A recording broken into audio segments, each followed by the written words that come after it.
Spooky CIA documents from the days during and after World War II appear to validate the claim that the Nazi Party had alien technology in the form of high-speed craft that is far faster than any known aerodynamics of today.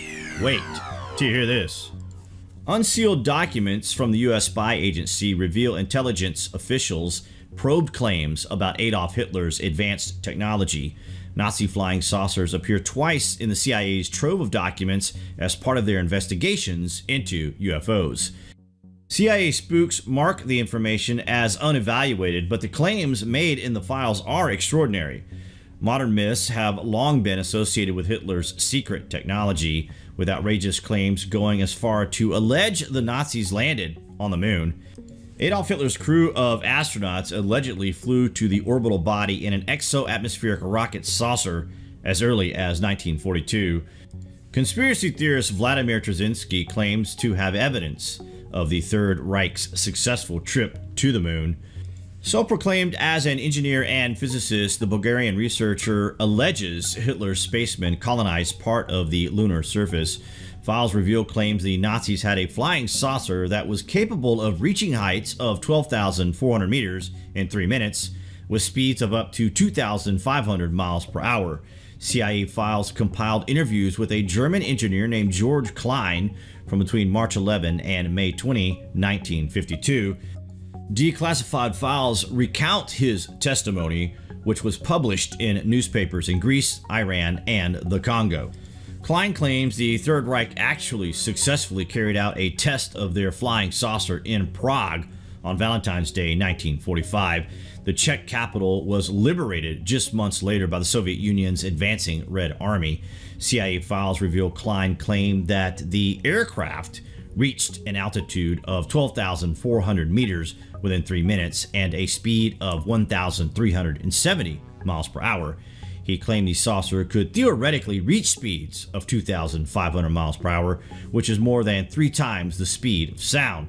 Exceeding Mach 3 would make the Nazi saucer almost twice as fast as the state-of-the-art F-35 warplane being rolled out in the US and UK. Klein claimed the saucer could take off vertically like a helicopter and had been in development since 1941. Modern myth links the development of Nazi saucers and experimental aircraft to the outbreak of the UFO phenomenon. Some claim the remnants of the Third Reich fled to South America under the guidance of SS Commander Hans Kammler. From secret bases in the Antarctic, the Nazis are claimed to continue testing their experimental weapons. UFO sightings from the area are alleged to be secret tests of experimental technology by the Nazis. It is well documented that this was a time when all the nations involved in World War II were mobilized in the development of heavily advanced technologies, trying to stay one step in front of their enemy constantly, and leading to quantum advances in technological brilliance, which eventually would spread across the entire planet commercially. Is it inconceivable that the Nazis found advanced technology and were able to develop this technology incredibly fast? Perhaps this fell into the hands of the Russians before it did the Allies, and perhaps the Roswell incident was a crashed Russian UFO trying to use alien technology, and this is where it fell into American hands. Just a thought. As the Nazis tightened their grip on Germany in the 30s, the leader of the SS attended a presentation in Berlin.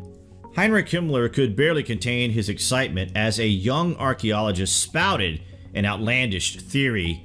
He claimed to know the location of the mythical city of Atlantis, where a master race had lived before their paradise was engulfed by the Great Flood, but a handful of survivors escaped and roamed the far corners of the earth, sowing the seeds of their civilization. For Himmler and his cronies, it was the perfect solution. At the heart of their Nazi creed was the conviction that the Aryan race, from which true Germans was said to be descended, was superior to all others. Yet there was one huge stumbling block.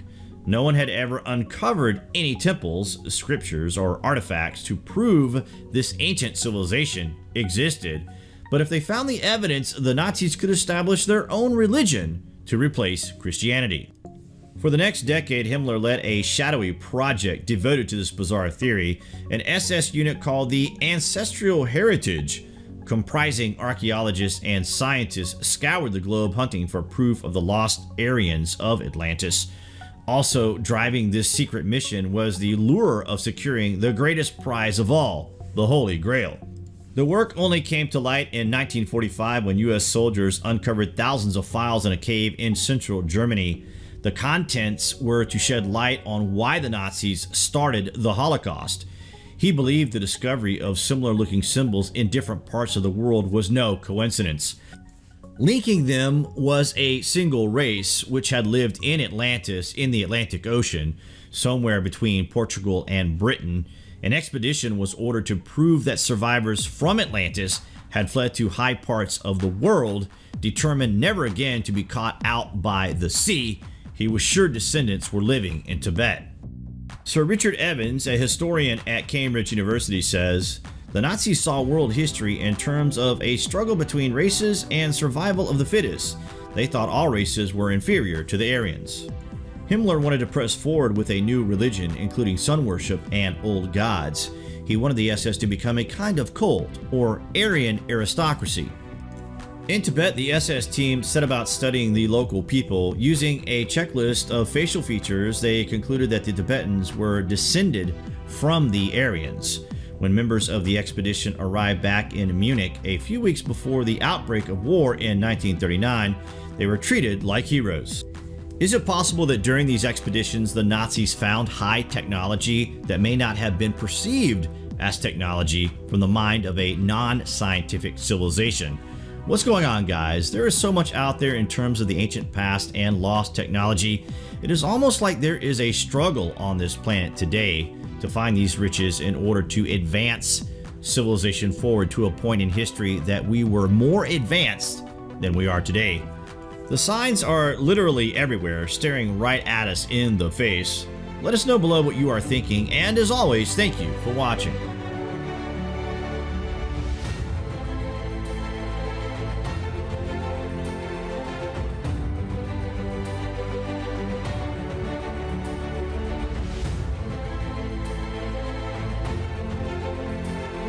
The German social project was an offshoot of their advanced aviation and space research and development.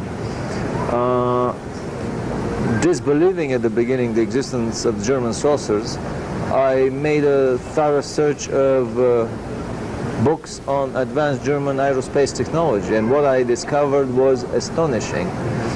The Germans were the first to develop seriously to develop the rocket engines, the turbojet engine, the pulse jet, the ramjet. They were the first to test a rocket-powered airplane in flight, a rocket-powered, a turbojet-powered, and a pulse jet-powered airplane, piloted planes. They were the first one to introduce them in combat service. That's all what we know. They also developed the flying wing. They developed the flying wing, the Horten brothers. They developed a turbojet flying wing. They were working on monstrous intercontinental bombers of bizarre designs. I have several hundred slides that I've taken from books from the public domain of designs that were so ahead. The Germans developed, according to some even more advanced rumors, they developed the time machine. According to other rumors, the bombs that were thrown over Hiroshima and Nagasaki were German. The American project went along other lines, and the bombs that were produced were much bulkier and impossible to load on an airplane.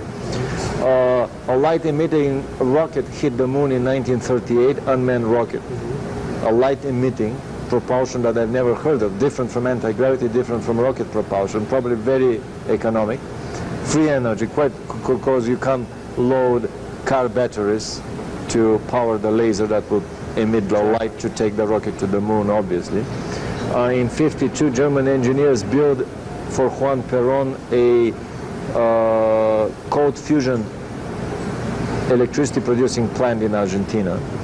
Flying discs that were powered by conventional engines, basically. By the engine, not same engine that they used for the Messerschmitt 262 fighter.